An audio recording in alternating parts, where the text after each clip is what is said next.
Good morning all of you. आज के class में हम लोग 3 डायमेंशनल ज्योमेट्री में स्ट्रेट लाइन का इक्वेशन क्या होता है उसको हम लोग देखेंगे। तो स्ट्रेट लाइन का इक्वेशन हम वेक्टर फॉर्म में भी देखेंगे और कार्टेशियन फॉर्म में भी देखेंगे। तो equation, find the equation of a straight line, find the equation of a straight line, a straight line in 1 point form, 1 point form।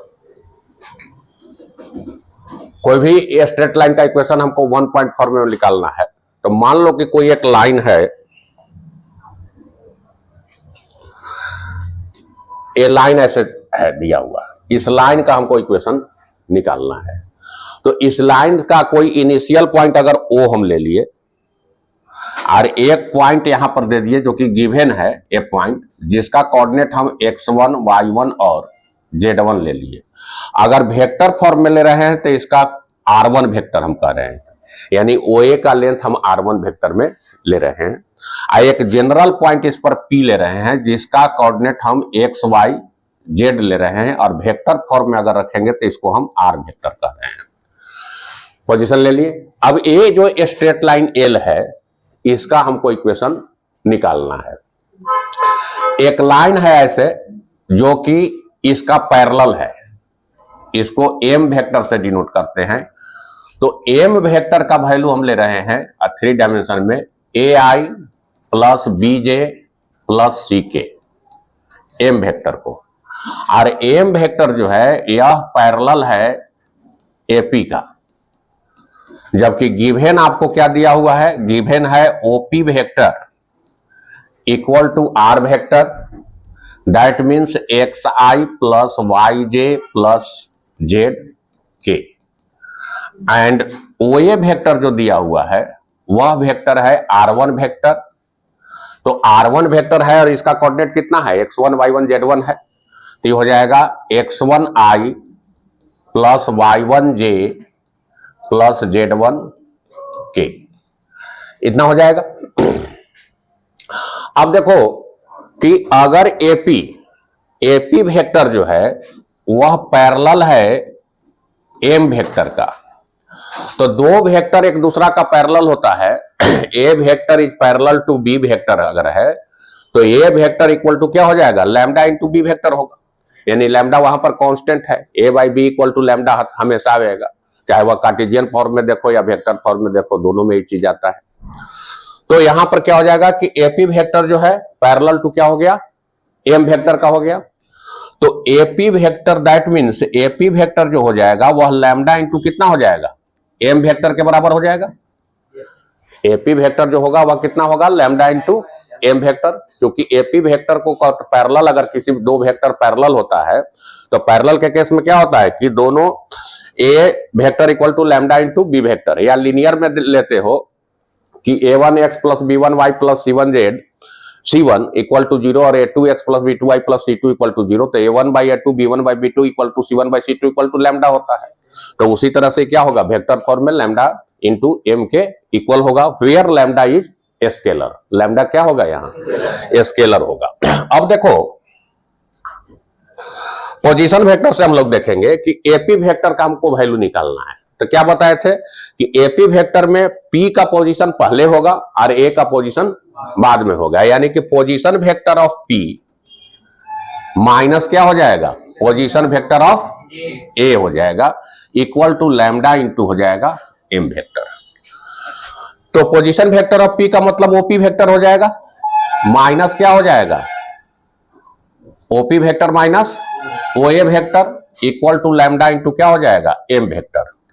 तो ओपी वेक्टर का देखो कि ओपी वेक्टर कितना के बराबर है, ओपी वेक्टर आर वेक्टर के बराबर है, माइनस हो जाएगा R1 equal to lambda into क्या हो जाएगा, एम वेक्टर हो जाएगा। तो आर वेक्टर इक्वल टू हो जाएगा R1 vector plus lambda into M vector. तो which is required equation of a straight line in vector form में हो जाएगा, which is required equation of a straight line in vector form में हो गया। तो इसका हम लोग वेक्टर फॉर्म का देख लिए। अब वेक्टर फॉर्म के बाद इसी चीज को हम लोग देखेंगे कि कार्टेशियन फॉर्म में क्या आ जाएगा। कार्टेशियन फॉर्म में तो आर वेक्टर को हम लोग कितना लिए हुए हैं, आर वेक्टर कितना के बराबर है, तो R vector X I plus Y J plus Z के बराबर है। तो आर वेक्टर का वैल्यू है X I plus Y J plus Z के।